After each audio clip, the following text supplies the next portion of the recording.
साथियों और दोस्तों, ये यात्रा क्यों निकाली हमने, और ये चौथे चरण की यात्रा है। याद रखना, लड़ाई अभी खत्म नहीं हुई है। भगवान श्री कृष्ण की नगरी से ऐलान कर रहा हूं कि ये धर्म युद्ध है अधर्म के खिलाफ, और ये जारी रहेगा जब तक ये अधर्म खत्म नहीं होता। क्योंकि भगवान श्री कृष्ण का संदेश है कि अगर आपका अधिकार छीना जाए, आपका हक मारा जाए, तो फिर उसके लिए युद्ध करना पड़ेगा, बलिदान देना पड़ेगा, महाभारत करनी पड़ेगी, और उस महाभारत में जीत हासिल करनी पड़ेगी। उसके लिए तैयार हो जाओ, ये कहना चाहता हूं। क्यों हुई थी महाभारत? महाभारत इसलिए हुई थी कि पांडवों ने कौरवों से कहा 5 गांव दे दो, गुजारा कर लेंगे।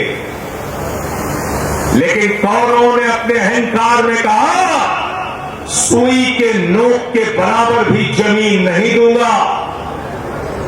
और भगवान श्री कृष्ण ने पांडवों के साथ मिलकर कौरवों का नाश किया। हम आप सबके साथ मिलकर जो कौरव इस देश की सत्ता पर बैठे हैं उनका नाश करेंगे। ये मैं आपसे कहने के लिए आया हूं। जिंदाबाद जिंदाबाद जिंदाबाद। आज हर वर्ग दुखी है। लोग हमसे कहते हैं रोजगार का सवाल आपने क्यों उठाया? कौन सा सवाल उठाए? ये भारतीय झगड़ा पार्टी के लोग ये तो 80-20 का सवाल खड़ा करते हैं। हिंदू को मुसलमान से लड़ाओ, हिंदू को सिख से लड़ाओ, हिंदू को ईसाई से लड़ाओ, फिर हिंदू को हिंदू से लड़ाओ, अगड़ा को पिछड़ा से लड़ाओ, अगड़ा को दलित से लड़ाओ। सारे देश में खाली लड़ाई झगड़ा, जाट को गैर जाट से लड़ाओ, मराठा को गैर मराठा से लड़ाओ। तो मैंने भाजपाइयों से कहा, भाजपाइयों तुम्हारी पार्टी का नाम भारतीय जनता पार्टी नहीं, भारतीय झगड़ा पार्टी है, झगड़ा पार्टी। जिंदाबाद जिंदाबाद बहुत जिंदाबाद। और इन्होंने कुछ गुंडे पाल रखे, वो हंगामा करने चले आते हैं। कभी होटल में घुस के किसी को मार रहे हैं, कभी पार्क में घुस के किसी को मार रहे हैं, कभी चर्च के सामने हनुमान चालीसा पढ़ रहे हैं, कभी मस्जिद के सामने रामचरितमानस का पाठ कर रहे हैं। अरे हनुमान चालीसा पढ़ना है तो बजरंग बली के मंदिर में जाओ, और रामचरितमानस का पाठ करना है तो मस्जिद में नहीं, भगवान श्री राम के मंदिर में जाओ। भगवान ने ये कहा है आपसे। आप हमेशा नफरत की बुनियाद पे राजनीति करते हो, नफरत की बुनियाद पे वोट मांगते हो। उत्तर प्रदेश में 50,000 सरकारी स्कूल बंद हो गए मेरे दोस्तों। कौन पढ़ता है वहां पर? गरीब का बच्चा, मजदूर का बच्चा, किसान का बच्चा, दलित का बच्चा, पिछड़े का बच्चा। जो आदमी अपने बच्चे की फीस नहीं दे सकता, उसका बच्चा सरकारी स्कूल में पढ़ता है। 50,000 सरकारी स्कूल बंद हो गए।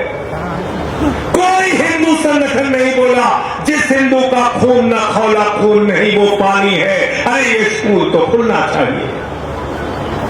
किसी ने नहीं कहा। अभी हमारे साथी पदम फौजी जी बोल रहे थे जो बरसाना के चेयरमैन है, अंदर आंदोलन से हमारे साथ जुड़े हुए हैं। हमने कभी भी नफरत की बात नहीं की। हमने कहा मोहब्बत की बुनियाद पे हिंदुस्तान आगे बढ़ेगा, नफरत की बुनियाद पे एक परिवार आगे नहीं बढ़ सकता। देश तो बहुत बड़ी चीज है। हिंदू मुस्लिम सिख ईसाई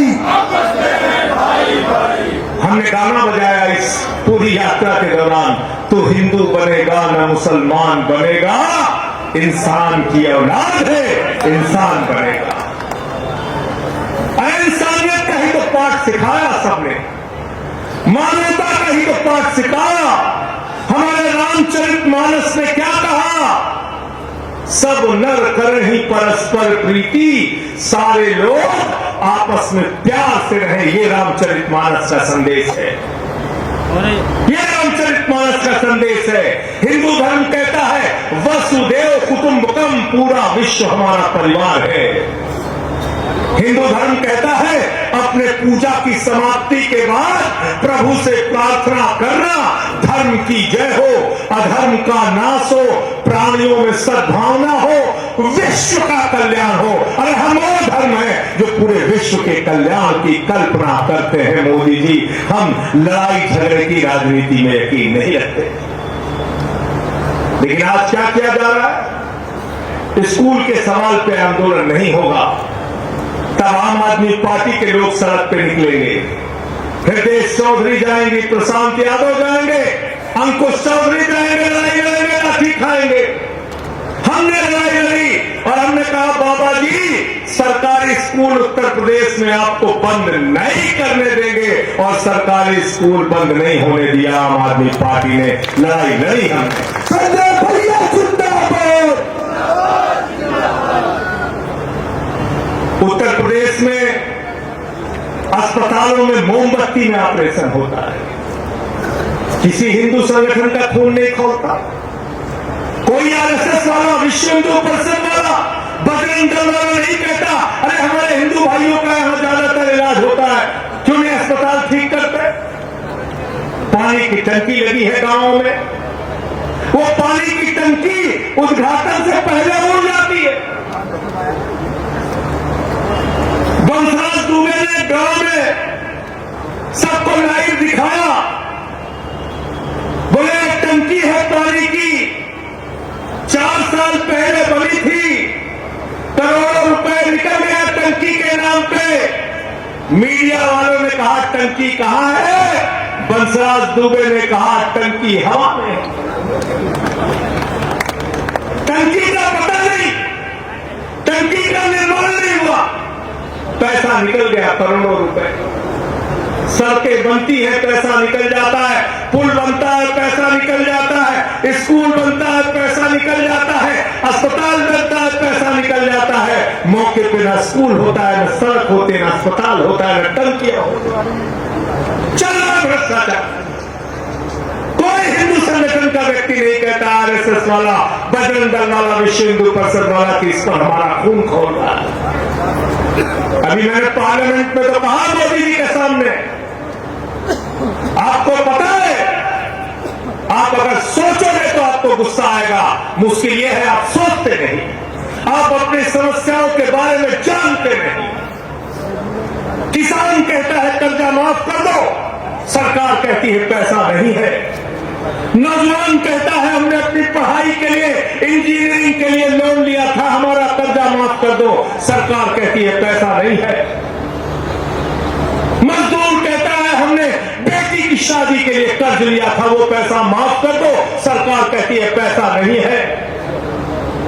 हम कहते हैं अस्पताल बनवा दो, स्कूल बनवा दो, सरकार कहती है पैसा नहीं है। अरे हम कहते हैं हमारे बच्चों को मिड डे मील में आप नमक रोटी खाने के लिए दे रहे हैं मोदी जी, योगी जी, सरकार कहती है पैसा नहीं है। ये पैसा गया कहां आपका? कभी पता किया आपने? अरे पैसा गया बड़े बड़े पूंजीपतियों के पास। आप जानकर हैरान हो जाओगे, नरेंद्र मोदी ने हिंदुस्तान के चंद पूंजीपतियों का 16 लाख करोड़ रुपए माफ किया है। कितना माफ किया है? ये 1000 बोल रहे हैं, इनके मुंह से लाख नहीं निकल रहा सर, क्योंकि ये भी हैरान है अजय भाई, जीरो लगाते लगाते हाथ थक जाएगा। ये भी हैरान है, कह रहे 16,000 करोड़ हो सकता है।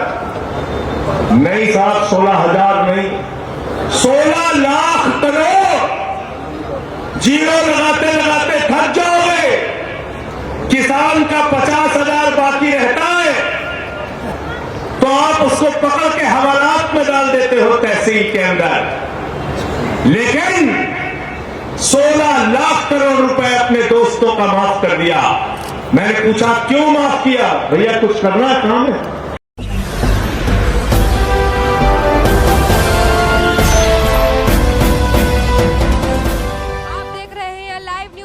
99 राष्ट्र सबसे पहले।